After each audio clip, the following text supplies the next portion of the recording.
manière, mais toujours dans le même but. Le but, eh bien, c'est que les âmes se tournent vers le Seigneur. Le but, c'est que les chrétiens soient bénis en repartant de ce lieu. Le but, c'est que celui qui est loin de Dieu revienne au Seigneur. Et ce soir, le Seigneur a mis un mot sur mon cœur. Je voudrais le partager avec vous. Dans la parole de Dieu, un mot un jour m'a touché. J'ai lu la parole de Dieu comme tout serviteur de Dieu. Et ce mot-là, j'en ai fait une prédication. Je voudrais vous l'apporter ce soir. Et je crois de tout mon cœur que le Seigneur va nous bénir et va nous encourager. Alors je lis un texte ici. Il y a un mot qui m'a interpellé dans ce texte-là. Que j'ai retenu. Et c'est écrit dans Philippiens, au chapitre 1 et verset 15. Alors, le texte dit, certains, il est vrai, prêchent le Christ par envie, par vue. Voilà.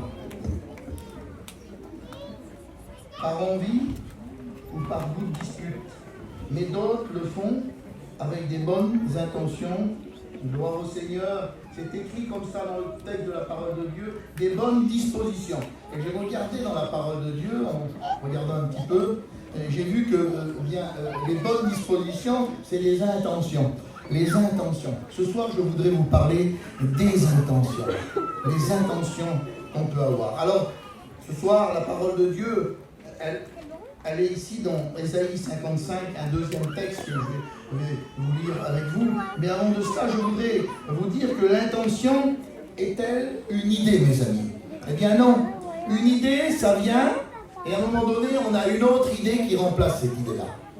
L'intention, elle n'est pas du tout cela. Regardez la définition un peu de l'intention. L'intention, c'est de venir, écoutez, je regarde ici, j'avais marqué tout cela, c'est des dispositions bienveillantes. Écoutez, la bienveillance ou l'intention, c'est des dispositions. En fait, c'est un but définitif, un but qu'on s'est fixé, une action ou un effort d'atteindre un but. Vous voyez, c'est pas du tout une idée. C'est quelque chose où l'on va atteindre un but, on s'est fixé quelque chose dans notre vie. Et on veut atteindre ce but-là. Et c'est ça la disposition. C'est ça l'intention qu'on peut avoir. Alors je vous prêche ce soir les intentions. Et regardez dans la parole de Dieu, vous savez, mes amis, la parole de Dieu est imprégnée d'intentions des hommes. Mais vous allez voir que ça ne s'arrête pas là. Il n'y a pas que l'homme qui a des intentions. Et nous allons le voir tout à l'heure. On ne va pas brûler les étapes ce soir. Je sais qu'il y a un mot pour toi ce soir. De tout mon cœur, je le crois. Gloire au Seigneur. Alors une intention face à cela. Écoutez, l'homme dans la Bible, je voudrais vous parler de l'intention de l'homme. L'homme, quelles sont ses intentions? L'homme naturel, qu'on appelle l'homme naturel qui ne connaît pas Jésus. Écoutez, il y a deux sortes d'intentions dans l'homme. Il y a les mauvaises intentions et il y a les bonnes intentions. Gloire au Seigneur pour les bonnes intentions. Et ce soir encore, eh bien, la parole de Dieu nous parle. Écoutez, Proverbe 24, verset 8.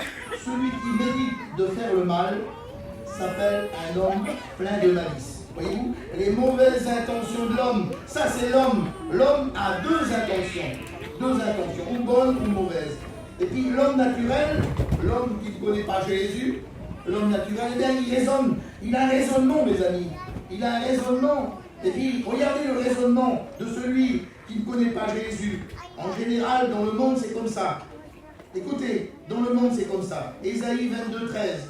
Écoutez qu'est-ce qu'il fait. Écoutez son raisonnement à lui. Il est dit, et voici, de la gaieté, de la joie, on égorge des bœufs et on tue des brebis.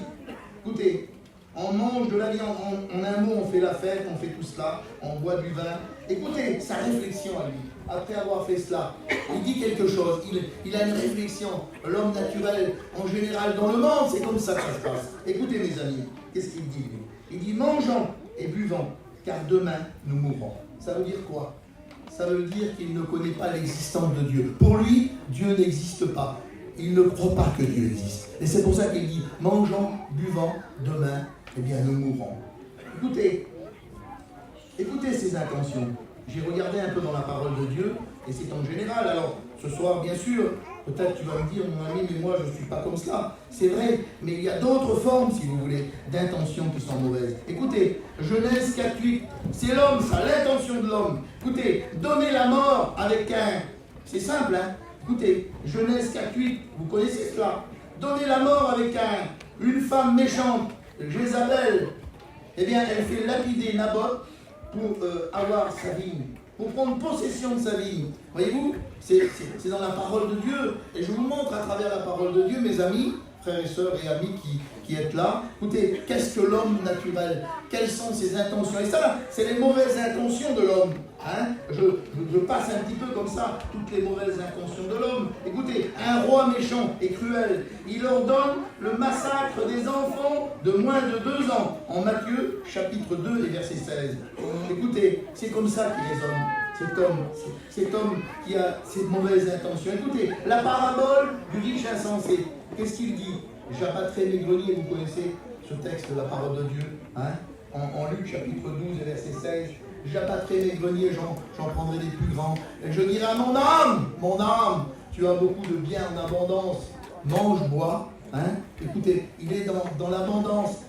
Et puis, à un moment donné, Dieu parle. Et Dieu dit, écoutez, Dieu parle. Et qu'est-ce qu'il dit, le Seigneur Dieu?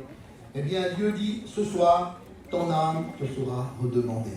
Alors voyez-vous, il avait fait toutes ces choses-là. Et c'était pour vous montrer un petit peu ce que l'homme, l'intention de l'homme naturel qui ne connaît pas Dieu. Alors peut-être que tu ne te retrouves pas dans ces mots que j'ai dit, ces personnages de la Bible, même la femme et toutes ces choses-là. Peut-être que ce n'est pas cette forme-là que tu as, toi. Peut-être que tu n'as pas ces choses-là dans ta vie. Mais l'homme naturel, il raisonne comme cela. Écoutez, les frères de Joseph, Genèse 37, 18, je vous pose un petit tableau de l'intention de l'homme là. Il disait, tuons-le et jetons-le dans une citerne. Nous dirons qu'une bête féroce l'a dévoré. Voyez-vous, c'est ça l'intention de l'homme, le méchant.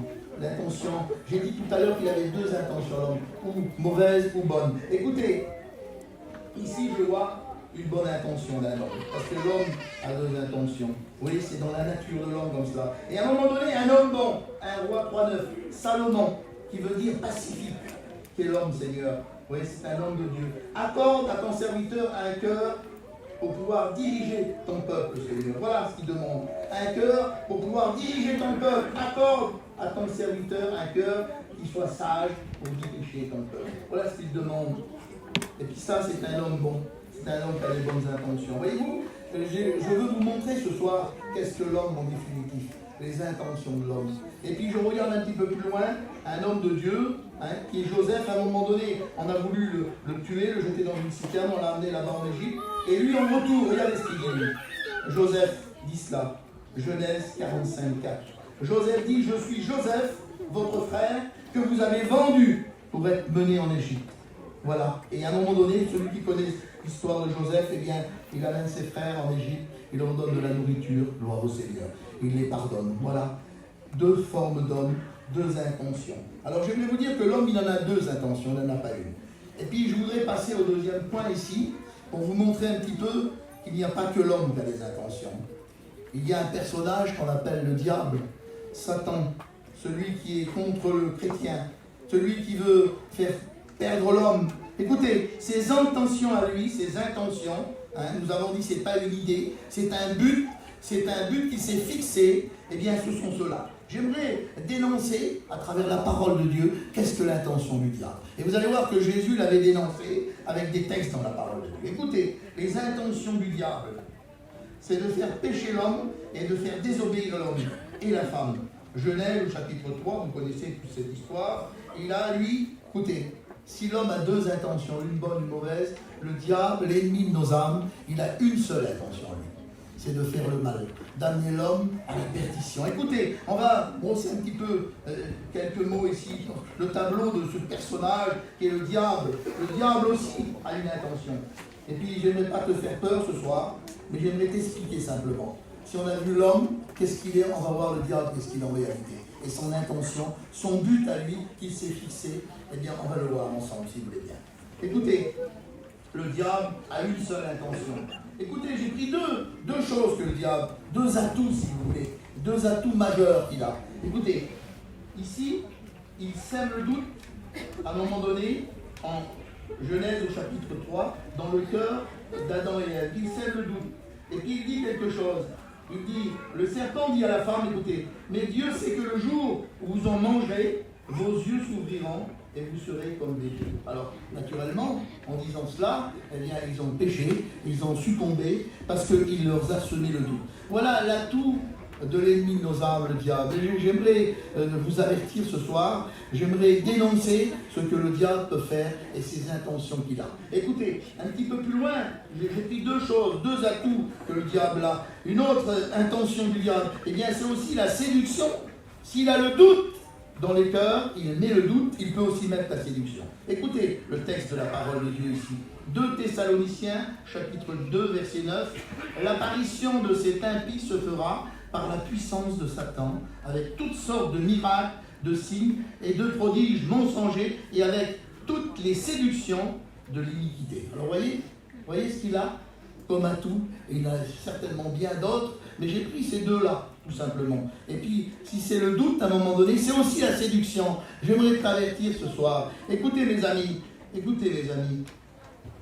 il séduit de différentes manières. Apocalypse 20:10. Écoutez, il y a une fin pour le diable ici. Écoutez, le diable, qui les séduit, les hommes, Apocalypse 2:10, et le diable qui les séduisait fut jeté dans les temps de feu et de soufre, où sont la bête et le faux prophète.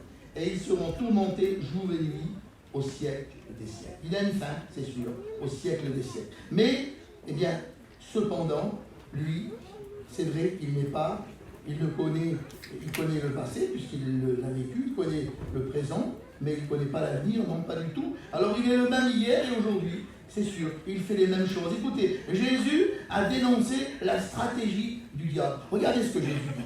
Voler, c'est sûr, c'est ça, tuer et détruire. Jean 10:10, le voleur ne vient que pour dérober, égorger et détruire. C'est cela qu'il fait. Et puis le Seigneur l'a dénoncé là. Il le dit, le voleur vient. Mais dis-moi, dit Jésus, je suis venu afin que les brebis aient la vie et qu'elles l'aient en abondance. Gloire au Seigneur, gloire à Dieu. Jésus a dénoncé l'ennemi de nos âmes à ce moment-là. 1 Pierre 5:8, alors je vous brosse un petit peu encore qu'il peut faire des choses qu'on sait, mais il faut se rappeler la parole de Dieu. Il faut se rappeler que l'ennemi de nos âmes, eh bien lui, il est là, il rôde comme un lion rugissant aussi. 1 Pierre 5:8, cherchant qui il va dévorer. Alors je dis un petit mot ici. Il y a un homme, écoutez, c'est un poète. Alors c'est pas dans la Bible, mais ce qu'il a dit, je pense que c'est valable. Vous allez voir, c'est pas dans la parole de Dieu, mais il a dit quelque chose, cet homme, un homme important, un grand penseur, un homme très intelligent. Écoutez ce qu'il dit, lui. C'est pas un chrétien, mais il dit ça et je crois qu'on peut le prendre parce que c'est intéressant. C'est un homme, il s'appelle Charles Baudelaire, il était dans 1821 et 1867, il est mort cet homme-là, et il a fait une citation sur le diable. Regardez ce qu'il a dit. Sur les ruses du diable, écoutez ce qu'il a dit. La plus belle ruse du diable, c'est de vous persuader qu'il n'existe pas. Il a dit ça, cet homme-là. Je pense que c'est intéressant de voir. C'est pas biblique, mais c'est intéressant. Et c'est vrai, bien des fois, le diable vous chuchote à l'oreille. Pourquoi? C'est vrai, il vous chuchote à l'oreille pour vous faire croire des choses, mais bien des fois, il dit rien du tout.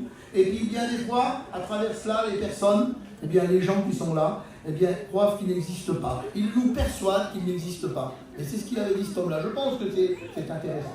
Mais ce n'est pas biblique, vous avez compris? On peut penser que c'est vrai. Vous croyez que c'est vrai cela? Il peut persuader quelqu'un qu'il n'existe pas. C'est ce qu'il avait dit, lui. Alors ça vaut ce que ça vaut, mais je pense que c'est intéressant. Écoutez, voilà les intentions et le programme du diable. Lui, il a une seule intention, je vous l'ai dit tout à l'heure, de faire le mal, d'amener l'homme et la femme à la perdition. Faire désobéir l'homme, voilà les intentions du diable. Alors ce soir, je vais m'arrêter avec cela, et je vais prendre une troisième intention. C'est l'intention de Dieu. Gloire au Seigneur, hein? On est obligé de parler de notre Seigneur, parce que lui aussi, il a une intention.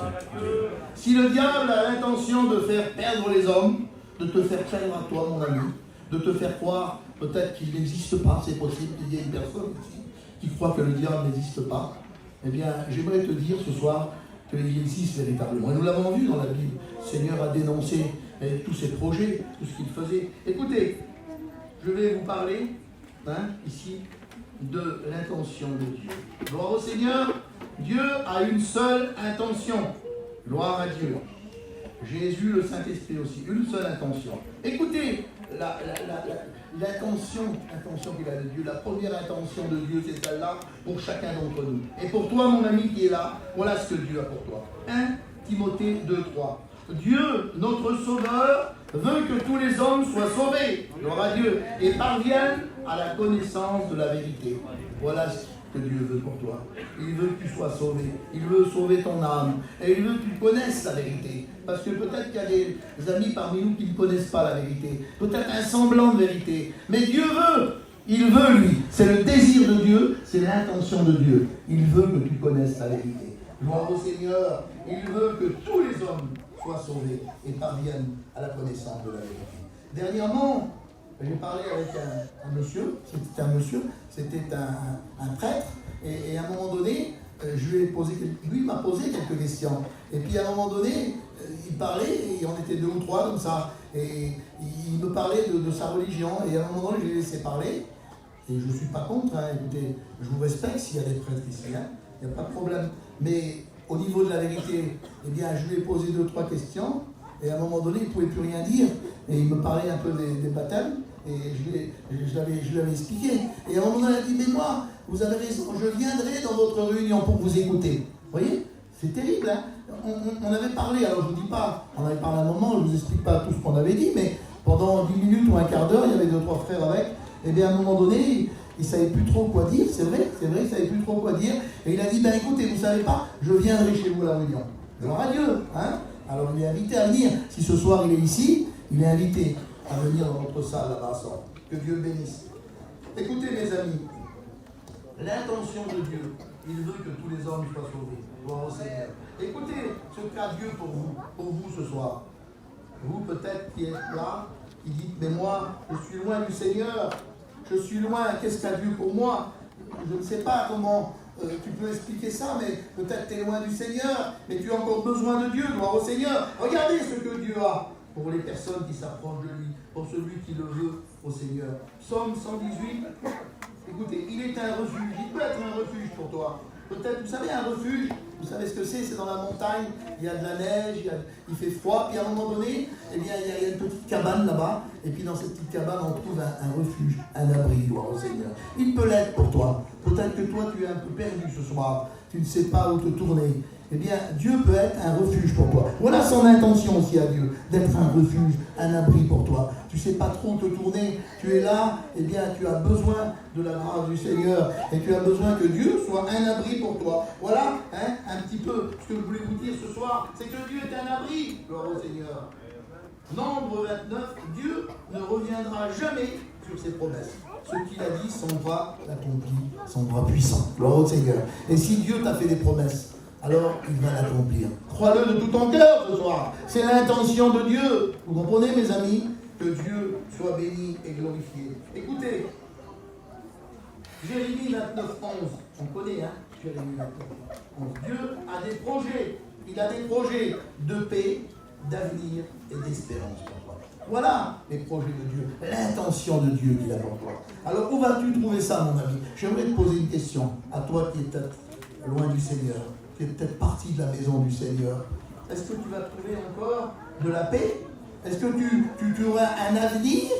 Est-ce que tu aurais de l'espérance aujourd'hui? Eh bien, tu peux avoir de l'espérance. Tu peux encore en avoir. Gloire à Dieu. Et toi qui ne le connais pas, eh bien, tu peux aussi recevoir la paix de Dieu ce soir. Recevoir un avenir. Parce que Dieu a un avenir pour toi. Et puis Dieu aussi a de l'espérance pour toi. Il veut mettre de l'espérance dans ton cœur. Peut-être que tu es désespéré ce soir. Tu ne sais plus où te tourner. Tu as besoin du Seigneur et tu as besoin de mettre de l'espérance. Gloire au Seigneur. Et puis, je vais vous dire un texte ici. L'intention la plus importante pour nous.